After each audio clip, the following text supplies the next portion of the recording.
to speaking about different things. It was a vibrant town. This was Berkeley. To people who remember Berkeley back in that day, when there were lots of people all over the place. This was New York. This was all those big places. This is also Washington, D.C. Washington, D.C. is not just a city. It's a state of mind. You know? wait. Washington, D.C. is a state of mind. A state of mind. I call it the heart of darkness. That's right. The heart of darkness. I'm Loki. You know, I ain't scared either. And I played when I was 5 years old. My dad put me out here, and along with that, they did all this. And during that time, Malcolm X was even alive, and he used to live on that block right over there. They got those plaques. There's a lot of people that used to live around here, so they wanted to call it Malcolm X because that was the essence of the time. Now we're in a whole new time. All the civil rights stuff and all this other stuff, we're at a day right now where possibly everyone in the world has actually got at least free reign to at least understand that freedom is rather here or it's real close. You know what I'm saying? But here we got it. This is our test market for the rest of the world right here where we're at. You know, and the drum is a real interesting thing.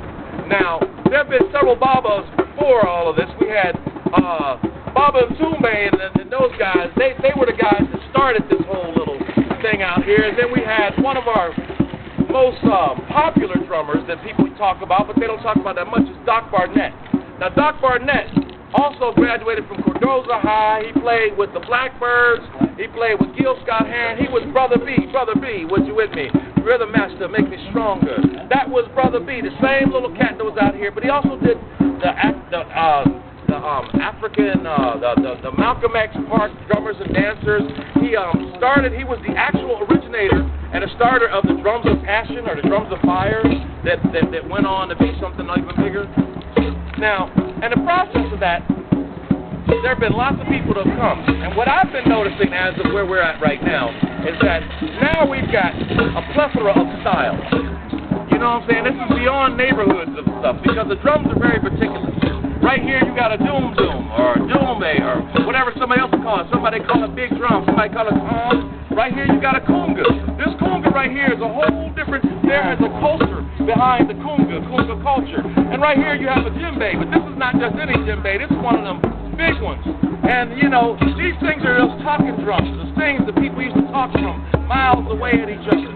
And then we've got bongos, we've got tambourines, we got shakers, and all these things came from a different culture. And now we're in a new world because where we thought that it was going to be a color thing, now we've got the beautiful, wonderful works of DNA.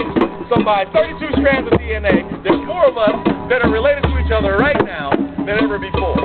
That's a beautiful thing. And then we come back to the drum. Now, the funny thing about the drum is kind of like language. Only you don't have to speak it. You play it. You feel it. You know. Now, the best thing is all of our little cultures, everybody from, you know, whatever culture or color you are, we all have a need for a sound, a need for a rhythm, a need to express. And it all comes from some kind of open hand or closed hand and something that made noise. Most times it was within the drum. You know, and what I found about that is that now, here, we have a lot of times when we have these culture clashes because somebody comes out and they're playing this because they've been raised with that one rhythm and they know it to be true in all their heart. And you can't argue with them about that, but they're just sort of different than the other 1,500 people you have around here that all have that same idea. But now, through the miracle of drum machine, we can put that all up and now be a human drum machine. So everything's like a remix. The biggest thing we have to do here is just stay on beat. And it's hard to stay on beat because we got different sounds. We're not used to listening to each other. We're not used to talking and drumming at the same time. We're not used to seeing cops ride around and wonder if they're coming to get me. No, they're not coming to get you. Just play your drums.